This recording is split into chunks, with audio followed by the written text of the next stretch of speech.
السلام علیکم سامعین، 27 رمضان المبارک اور 17 مارچ ہے۔ خبر کا عنوان ہے پاکستان نے افغانستان کے اسپتال پر حملہ کر دیا ہے اور اس ہسپتال میں وہ مریض داخل تھے جن کو نشہ چھڑانے کے لیے داخل کیا گیا تھا یا عام بیمار تھے۔ تو ایک طرح سے ہسپتال میں بھرتی 400 مریض شہید ہو گئے ہیں اور ان کے جو ورثاء تھے وہ بھی شامل تھے۔ تو افغانستان کے اسپتال پر حملہ ہوا ہے۔ خبر سنی تفصیل سے۔ افغانستان کے دارالحکومت کابل میں ایک ہسپتال پر پاکستانی فضائی حملے کے بعد طالبان سرکار نے سخت موقف اپناتے ہوئے پاکستان کو دو ٹوک وارننگ دی ہے۔ طالبان کے ترجمان سہیل شاہین نے کہا، حملہ انسانیت کے خلاف جرم ہے اور افغان حکومت پاکستان کو اس کی زبان میں جواب دینے کے لیے تیار ہے۔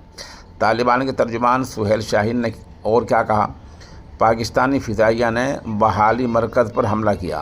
جب ہم بحالی مرکز کا لفظ بولتے ہیں تو اس کا مطلب یہی لکھا ہے کہ یہ ہسپتال ایسا ہے جہاں لوگوں کو نشہ چھڑانے کے لیے داخل کیا جاتا ہے۔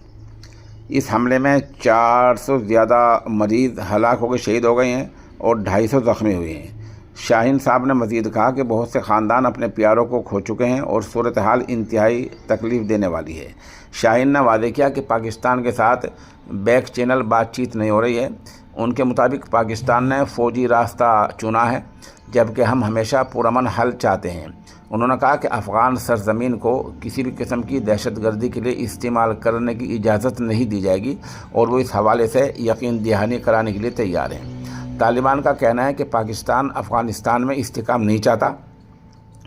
ان کا یہ بھی کہنا تھا کہ لاکھوں مہاجرین کو زبردستی افغانستان بھیجا گیا ہے اور ان کی جائیدادیں اور کاروبار چھین لیے گئے ہیں۔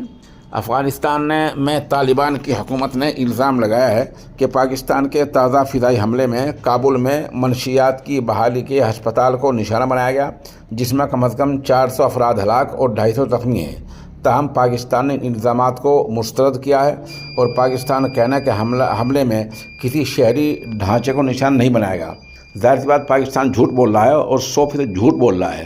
اس کی وجہ یہ ہے کہ افغانستان کی جو سرکار ہے وہ پوری دنیا واحد سرکار ہے جو سچ کے علاوہ کچھ نہیں بولتی ہے۔ افغانستان نیک لوگ ہیں، دیندار ہیں، متقی ہیں، پرہیزگار ہیں، وہ ہمیشہ سچ بولتے ہیں۔ سچ کی انہیں عادت ہے، سچ کے سوا وہ کچھ نہیں بولتے ہیں۔ یہ پاکستان جھوٹ بول رہا ہے اور پاکستان امریکی ایما اور امریکی اشارے پر افغانستان پر حملے کر رہا ہے۔